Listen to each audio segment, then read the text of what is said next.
We're live from New Delhi. You're watching DD India Live, India's voice to the world. I'm Nipakshi Khurana. Coming up in the next 30 minutes.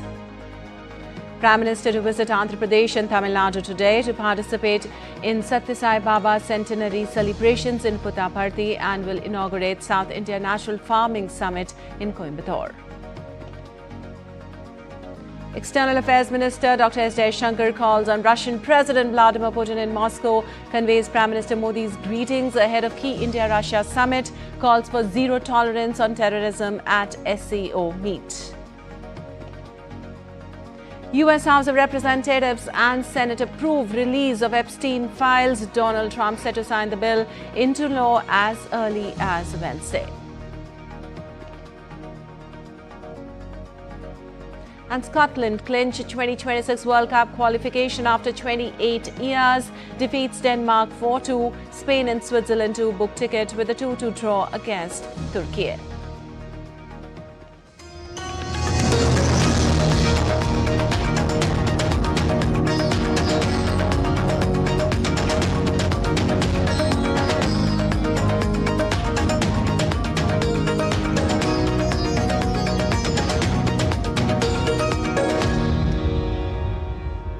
And on to the details now. Prime Minister Narendra Modi will visit the holy shrine and Mahasamadhi of Bhagwan Sri Sathya Sai Baba in Puttaparthi to offer his obeisance and pay respects in Andhra Pradesh on Wednesday. Well, Prime Minister will participate in the centenary celebrations of Bhagwan Sri Sathya Sai Baba. He will release a commemorative coin and a set of stamps honouring the life, teachings and enduring legacy of Bhagwan Sri Sathya Sai Baba. Prime Minister will also address the gathering during the program.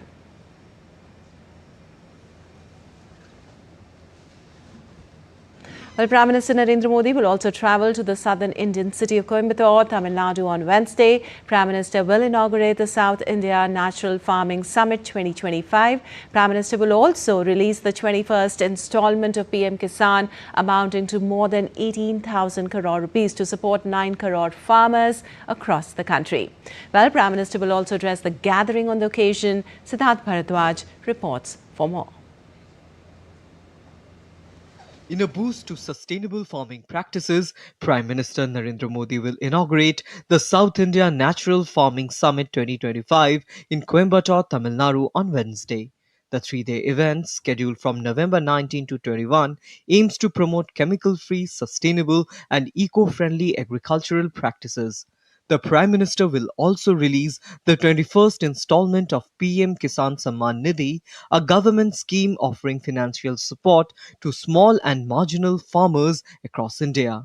Under this, more than 18,000 crore rupees will be transferred to nearly 9 crore farmers across the country.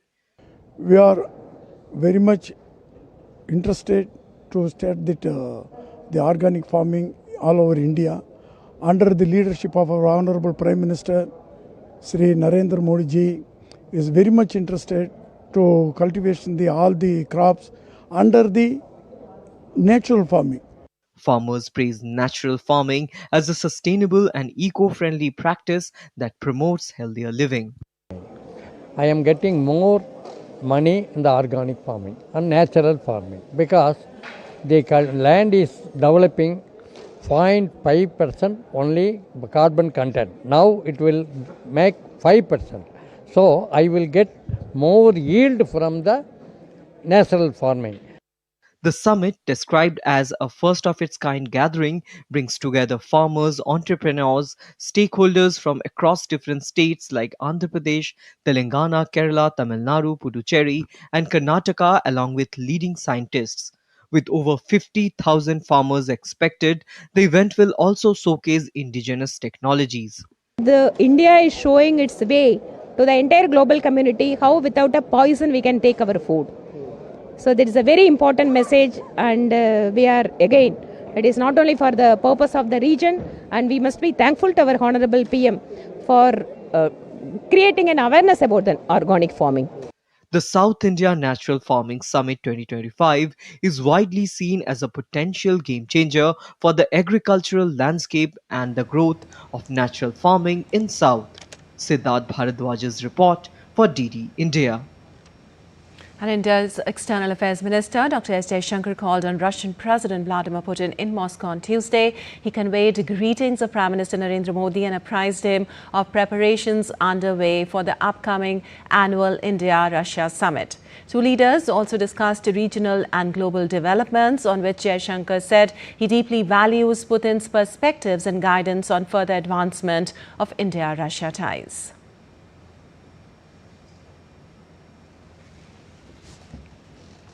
Well, Dr. Jaishankar is visiting Moscow, where he addressed SCO Council of Heads of Government meeting, asking global community to display zero tolerance towards terrorism. He added that India has the right to defend against terrorism and will exercise it as it has done in the past. Besides, Dr. Jaishankar also extended support to SCO's reform agenda. He also pushed for making English as an official language of the grouping. Officials from Shanghai Cooperation Organization countries gathered in Moscow on Tuesday for the Council of Heads of Government meeting. India was represented by External Affairs Minister S. Jaishankar. Jaishankar extended support to SCO reform agenda. However, he also pushed for making English an official language of SCO. India strongly supports its reform-oriented agenda. We welcome centers addressing challenges such as organized crime, drug trafficking and cyber security. As the organization becomes more diverse, the SCO must be more flexible and more adaptable. To this end, the long-delayed decision to make English an official language of the SCO must be prioritized. Recalling SCO's founding principles, Jaishankar reminded member states of the bloc's mission, combating terrorism, separatism and extremism. We must never forget that the SCO was founded to combat the three evils of terrorism, separatism, and extremism. These threats have become even more serious in the years that have passed. It is imperative that the world display zero tolerance towards terrorism in all its forms and manifestations. There can be no justification, no looking away, and no whitewashing. As India has demonstrated, we have the right to defend our people against terrorism and will exercise it. Established in 2001 in Shanghai, the SCO has grown into a pivotal regional body. As SCO countries evolve, India's push for reform and linguistic inclusivity signals a broader vision for a more dynamic and responsive regional alliance. Bureau Report, DD India. And Commerce and Industry Minister Piyush Goyal launched the Trade Intelligence and Analytics TIA portal, a unified digital platform aimed at improving transparency in trade data and strengthening evidence-based decision-making for policymakers and businesses. Well, the TIA portal, developed by the Department of Commerce since March 2024, integrates global and bilateral trade databases, including UN Comtrade, into a single analytics system. Now, it offers more than 270 interactive visualizations across over 28 dashboards, providing insights into India's bilateral trade patterns, global flows, and market diversification opportunities. Also, the platform includes tools such as the Trade Watchtower for identifying champion products, dashboards tracking production-linked incentive scheme commodities, surge monitoring systems for import and export anomalies, and a critical minerals tracker covering over 30 minerals at the HS code level. Well, the tariff analysis and target monitoring dashboards are currently under development. The minister said the global services sector offers huge opportunities for Indian enterprises and added that the new portal would support exporters in making better use of free trade agreements. It's a great wake-up call for all of us, the current volatile situation in the world. If we don't now pool all our resources, government and private sector together, in this situation, we will really live to regret a lost opportunity. Friends, on our part, we offer you, come up with whatever your demands are. We'll do everything under our command to try and do it. If it is within the department, we'll do it very quickly. If it involves other departments, we'll work on it very actively with other departments and try to get it done. When we talk of QCOs, our idea is not to create any burden. If there's a problem, come back to us. We can always resolve it. But idea is to build the quality consciousness that the world can recognize and respect and experience. Or Indian quality, high quality. Well, Afghanistan's Minister of Industry and Commerce, Nuruddin Azizi, will begin his 5-day official visit to India from today. He's expected to visit the India International Trade Fair 2025, besides meeting Indian officials, especially those related to trade and commerce. This marks one of the highest level visits from the Taliban government to India since their takeover of Kabul in August 2021. Now, earlier, Maulvi Amir Khan Muttaqi, Afghanistan's Minister of Foreign Affairs, concluded a 6-day visit to India in October 2025, marking the highest level engagement between New Delhi and the Taliban regime since the 2021 takeover. And India will host the 7th National Security Advisor level meeting of the Colombo Security Conclave in New Delhi from today. The 2-day conclave, which will be chaired by India's NSA Ajit Doval, aims to boost India's role as a security provider in the Indian Ocean region. Thus, the focus would be on maritime security, humanitarian assistance and disaster relief, counter-terrorism, cyber and blue economy. Its member countries are India, Sri Lanka, the Maldives, Mauritius and Bangladesh, with Seychelles as an observer. The conclave established to enhance maritime security, counter-terrorism cooperation and the capacity to address international threats, facilitates the exchanges of intelligence, joint policy coordination and capability development among member countries. And India showcased defence manufacturing and technology collaboration opportunities at the Dubai Air Show 2025, hosting an industry roundtable chaired by Minister of State for Defence Sanjay Seth. Now, representatives from around 50 companies across India, UAE, US, UK, Australia, Brazil and Italy attended the session. The discussion focused on joint defence production, technology cooperation and encouraging global firms to explore manufacturing in India. Also, the officials highlighted the rapid expansion of India's defence innovation ecosystem, marked by a surge in startups and MSMEs and strong Indian participation at the air show. And now let's take a look at other stories making news today. Chhattisgarh Assembly Speaker Dr. Raman Singh and Chief Minister Vishnu Deosai unveiled the trophy of the Hockey Men's Junior World Cup. The event was attended by officials and sports enthusiasts. The leaders appreciated the efforts to promote hockey among the youth. Madhya Pradesh Chief Minister Dr. Mohan Yadav inaugurated the 52nd National Children's Science Exhibition 2025, organized at the Regional Institute of Education, Bhopal, where he appreciated the event and encouraged the students to take interest in science and innovation. Haryana Chief Minister Nayab Singh Saini laid the foundation stone for Shri Guru Tegh Bahadur Ji Forest in Kalisar. He highlighted the importance of remembering those who sacrificed their lives for the nation and religion, citing Shri Tegh Bahadur Ji as an inspiration. The initiative aims to honor his legacy. And still to come in this edition of DD India Live. US strikes defense deal with Saudi Arabia. Trump announces F-35 jet sales. Maria Corina Machado unveils Freedom Manifesto, urging accountability and global support for Venezuela.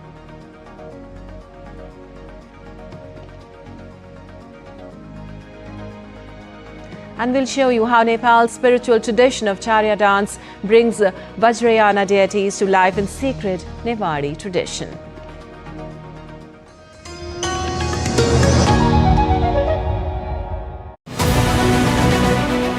This week on Defence Dynamics, we unpack the post-Operation Sindoor shift in India's internal security dynamics.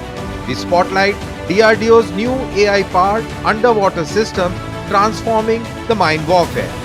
We examine the Army's latest upgrade in war missiles for T-90 fleet and track Indonesia's interest in BrahMos boosting India's export reach.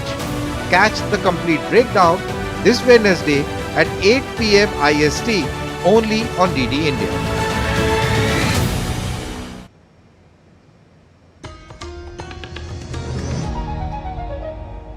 Welcome back. You're watching DD India Live. I'm Lipakshi Kuran, and moving on, lawmakers in the U.S. House of Representatives and Senate approved a bill with only one no vote to compel the Trump Justice Department to release a trove of files from investigations into convicted sex offender Jeffrey Epstein. Now, the Epstein Transparency Act passed the House of Representatives on Tuesday by a vote of 427-1, sending a resolution requiring the release of all unclassified records on Epstein to the Senate for consideration. Now, the Senate passed the bill before it officially receiving it from the House and then adjourned. This means the bill will officially pass Congress on Wednesday. Donald Trump, who campaigned against the bill before an abrupt U-turn, has promised to sign it into law. The Justice Department then has 30 days to release all files related to Epstein and his co-conspirator, Ghislaine Maxwell. And U.S. President Donald Trump said on Tuesday that broadcasting licenses used by affiliates of Walt Disney's ABCs should be taken away after he disagreed with a question posed by a reporter for the network in the Oval Office. ABC's is your company, your crappy company, is one of the perpetrators. And I'll tell you something. I think the license should be taken away from ABC because your news is so fake. And it's so wrong. And we have a great commissioner, the chairman, who should look at that, because I think when you come in and when you're 97% negative to Trump and then Trump wins the election in a landslide, that means obviously your news is not credible and you're not credible as a reporter. Well, President Donald Trump announced on Tuesday the formal designation of Saudi Arabia as a major non-NATO ally during a White House gala dinner with Crown Prince Mohammed bin Salman. Tonight, I'm pleased to announce that we're taking our military cooperation to even greater heights by formally designating Saudi Arabia as a major non-NATO ally, which is something that is very important to them, and I'm just telling you now for the first time because I wanted to keep a little secret for tonight. Well, the U.S. and Saudi Arabia signed agreements on arms sales, including F-35 fighter jets and a civil nuclear energy cooperation. Well, Trump said the U.S. would sell F-35 stealth fighter jets to Saudi Arabia. We're going to have a deal. They're going to purchase F-35s. They're buying them from Lockheed, and it's a great plane. We make, by the way, the best military equipment. You saw that during the Iran little skirmish. We make the best planes, the best missiles. We make the best offensive missiles. We make the best military equipment in the world. Nice. Well, Crown Prince Mohammed bin Salman pledged to increase the Saudi investment in the U.S. to $1 trillion, though details and a timeline were not provided. Trump defended Saudi Crown Prince, stating he knew nothing about the killing of journalist Jamal Khashoggi, contradicting U.S. intelligence assessments. Now, the Crown Prince denied ordering the operation but acknowledged responsibility as the kingdom's de facto ruler. And moving on, Venezuelan opposition leader and Nobel Peace Prize winner Maria Corina Machado released a manifesto on Tuesday declaring that Venezuela stands on the threshold of a new era and demanding accountability for crimes against humanity. In a video message, she announced the Freedom Manifesto. Machado proclaimed that this regime's long and violent abuse of power is coming to an end and that a new Venezuela is emerging from the ashes. Now, the opposition leader, who has been in hiding for over a year, framed her message around fundamental human rights and made an urgent appeal for international attention to Venezuela's political prisoners. Well, a Peruvian congressional committee on Tuesday approved a bill to extend temporary permits for informal miners until the end of the year 2027, amid protest by miners against their pending expiration. The bill will now be debated in a full plenary session of Congress for final approval. The Re-Info program, which provides temporary legal status, has been extended multiple times and is set to expire in December. Many miners, most of whom extract gold, are seeking up to 5 more years to transition out of the temporary system. Formal mining companies and industry professionals have voiced concerns that another extension could increase illegal activity. The debate comes just 5 months before general elections in which many legislators are seeking re-election. and Egypt annulled parliamentary votes in over a quarter of first-round constituencies on Tuesday in one of the most significant disruptions to national election in recent years. Well, polling began last week for the first of two rounds to elect the final parliament of President Abdel Fattah al-Sisi's third term, which is his last under the current constitution. Now, the elections use a hybrid system with seats divided between individual candidates and fixed closed lists. Egypt's National Election Authority cancelled votes in 19 of the 70 constituencies due to violations, including improper advertising, missing vote tallies and counting inconsistencies. Now, earlier, Sisi urged the NEA to address all appeals, while the pro-government national list cleared the 5% threshold, securing many seats. Turnout was about 23%, with the second round set for next week. And on to some business news now. Etihad Airways laid out a series of deals that will add 32 wide-body jets to its growing fleet, lifting targets for fleet size and passenger numbers by the year 2030. The Abu Dhabi carrier is buying 6 A330-900s from Airbus AIR.BA, and 9 will be released from Dublin-based Lesser Avalon as part of the order, which was announced during the Dubai Air Show. Our plan is to get the 200 aircraft by the year 2030, more or less, and the 32 that we bought are instrumental for that, CEO Antonio Nadu told Reuters in an interview on the sidelines of the event. Now, in recent years, airlines have struggled with aircraft deliveries amid increasing demand as Boeing undergoes multiple crises and Airbus struggles with supply chain challenges. Neve said the airline will start receiving the A330s by 2027 and recounted the company had to move at speed to secure the deliveries.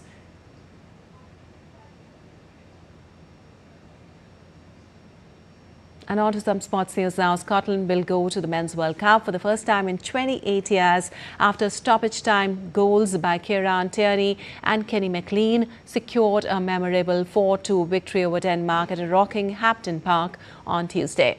The Scots led twice inside 90 minutes, twice lost that lead, then scored two fabulous goals in injury time, one from their own half, to ensure they will return to the finals for the first time since 1998 in France. While Euro 2024 winners Spain also booked their ticket with a 2-2 draw against Turkey. The draw extended Spain's unbeaten streak to 31 matches. The 2026 World Cup in Canada, Mexico and the United States will mark Spain's 17th appearance in the tournament, continuing an unbroken streak of qualification that began in 1978. The sole triumph came in 2010 when they lifted the trophy in South Africa.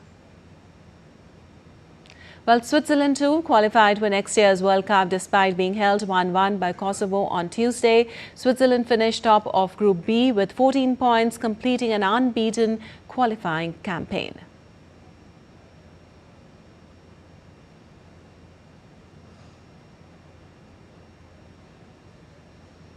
And now we bring our viewers spiritual tradition of Charya dance, which has been preserved primarily by the Newari Vajracharya priest in Nepal and dates back to the 7th and the 8th centuries. Performers dress like a deity with elaborate jewelries like living goddess Kumari, Tara, Kurukule, Saraswati, Kalbhairav and Kali for the sacred Vajrayana Buddhist dance. The dance is accompanied by traditional instruments like the dambru and the crumbles.